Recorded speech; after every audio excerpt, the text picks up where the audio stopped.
Welcome to the Slop Farm. Enjoy the video. In this video, I will show you how to make ramen at home easily.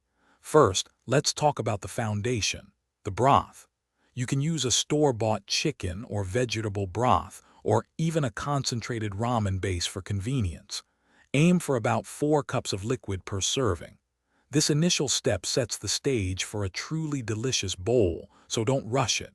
A good broth makes all the difference in your homemade ramen experience. Next, let's get your noodles and toppings ready. For the best results, use fresh ramen noodles if you can find them. Otherwise, dried ones work perfectly. Cook them separately in boiling water for just 2 to 3 minutes, then drain. While the noodles cook, arrange your toppings. Think about thinly sliced cooked pork, a perfectly soft-boiled egg, some chopped green onions, and a sheet of nori. These elements add both flavor and visual appeal.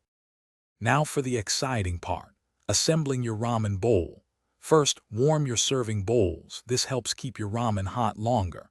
Place the cooked and drained noodles into the bottom of each bowl. Then, carefully pour the hot, flavorful broth over the noodles, ensuring they are fully submerged. Arrange your prepared toppings artfully on top.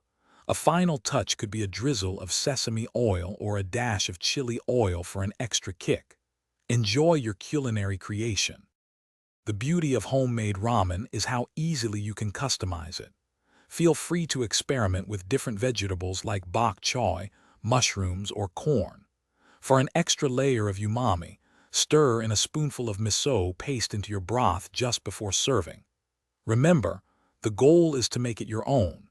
And speaking of upgrades, check the description for a link to the Shark AI Ultra Robot Vacuum and other great deals. Serve your delicious ramen immediately and savor every warm, comforting bite.